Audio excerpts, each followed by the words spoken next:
Ya, Assalamualaikum dan selamat sejahtera. Dalam video kali ini saya akan ke bab 4, iaitu tajuknya adalah poligon. Okey, sebelum itu kita akan imbas kembali topik tingkatan 1, iaitu poligon asas.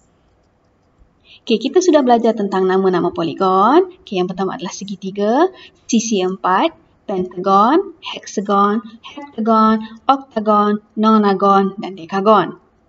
Baik, kita juga sudah belajar tentang segitiga. Yang pertama adalah segitiga sama sisi, segitiga sama kaki dan segitiga bersudut tegak.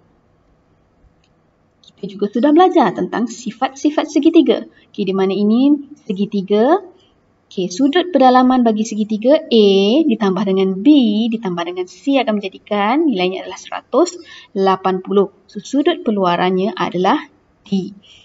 So, C ditambah dengan D akan menjadikan 180, di mana C dan D ialah sudut bersebelahan. Okey, baik. Okey, kita juga sudah belajar tentang sisi 4. Okey, segi 4 tepat, segi 4 sama, segi 4 selari, rhombus, trapezium dan lelayang. Okey, so baik, hari ini kita akan belajar tentang poligon sekata dan yang kedua adalah sudut pedalaman dan sudut peluaran poligon. Okey, poligon sekata. Okey, poligon yang mempunyai panjang sisi yang sama. Seperti gambar rajah ini di mana sisinya adalah 4 cm, 4 cm dan 4 cm. Dan satu lagi perlu diingat, akan sudut pedalamannya juga perlu sama. Tengok kepada gambar rajah ini, ianya merupakan sudut pedalaman yang sama saiz. Okey, baik. Okey, jom kita kenal pasti yang manakah poligon sekata atau bukan poligon sekata. So, ini merupakan gambar rajah ataupun poligon yang perlu kita kenal pasti. So, baik.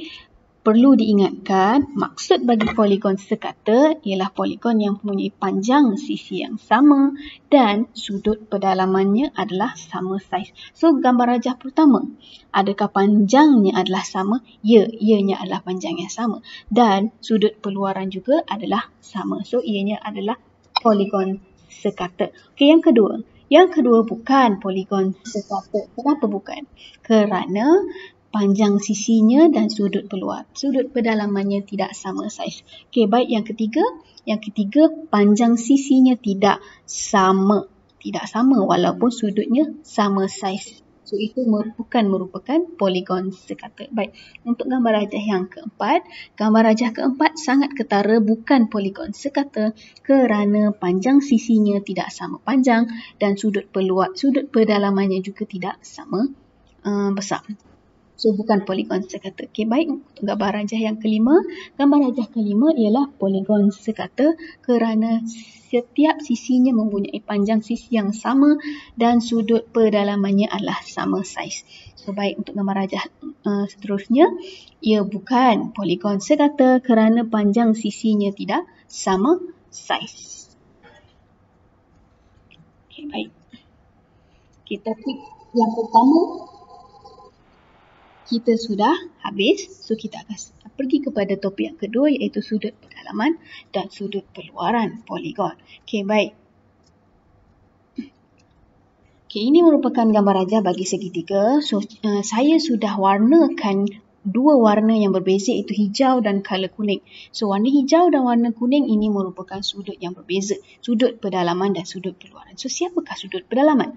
Okey, sudut pedalaman sudah dilabel sebagai A, B dan C. Manakala sudut peluaran X, Y dan Z yang color kuning itu. So, sudut pedalaman dan sudut peluarannya ialah sudut pedalaman ialah A, B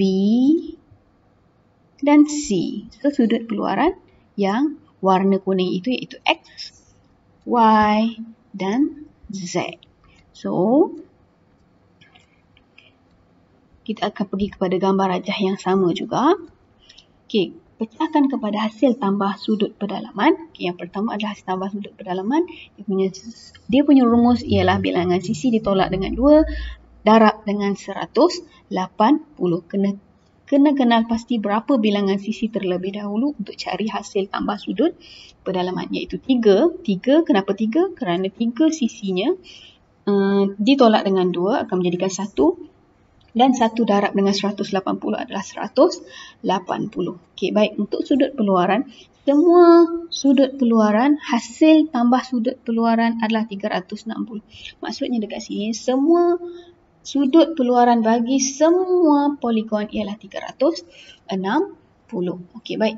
So, gambar rajah ini A iaitu sudut pedalaman, B pun sudut pedalaman, ditambahkan dengan C sudut pedalaman akan menjadikan ia 180. Manakala sudut peluaran itu X tambah dengan Y ditambah dengan Z akan menjadikan ianya 360. Baik. Kita pergi kepada hasil tambah sudut pedalaman. Okay, hasil tambah sudut pedalaman yang tadi sama, iaitu bilangan sisi ditolak dengan 2 darab 180. So, ini segitiganya. Okay, hasil tambah sudut pedalaman, rumusnya adalah bilangan sisi ditolak dengan 2 darab 180. So, 3 tolak 2. Kenapa 3? Sebab ada 3 sisi ditolak dengan 2 darab 180. So, jawapan dia akan menjadikan 180. So, kita tengok kepada sisi 4. Okay, sisi 4 sama juga rumusnya, iaitu bilangan sisi ditolak dengan 2 darab dengan 180. So, 4 tolak dengan 2 darab 180 sama dengan 360. So, baik. Untuk pentagon pula, okay, hasil tambah sudut pedalaman bagi pentagon sama juga, iaitu bilangan sisi ditolak dengan 2 darab 180. So, 5 tolak 2 darab 180 akan menjadikan nilainya ialah 540. So, daripada ketiga-tiga nilai yang kita cari tadi, ianya merupakan hasil tambah sudut pedalaman. Sebagai contoh, yang kali hijau ni, yang pertama di 180. Segitiga, hasil tambahnya adalah 180. Sisi 4, hasil tambah sudut pedalamannya adalah 360. Manakala pentagon, hasil tambah sudut pedalamannya ialah 540. So, dekat sini, semakin besar ataupun semakin banyak bilangan sisi menjadikan ianya semakin besar bilangan hasil tambah sudut pedalaman. So, baik. Jadi, bagaimana pula dengan hasil tambah sudut pedalaman poligon yang lain? Sebagai contoh, hektagon, heptagon, oktagon, nonagon dan dekagon. Sama juga perlu guna rumus bilangan sisi ditolak dengan 2 darab 180. So, pada hari ini ada 2 topik yang telah dipelajari, iaitu poligon sekata dan sudut pedalaman dan sudut peluaran. So, poligon sekata merupakan poligon yang mempunyai panjang yang sama dan sudut yang sama. Manakala kita sudah belajar tentang hasil tambah sudut pedalaman, iaitu bilangan sisi ditolak dengan 2 darab 180. So, akhir kata daripada saya, sekian, terima kasih dan selamat menonton. Sehingga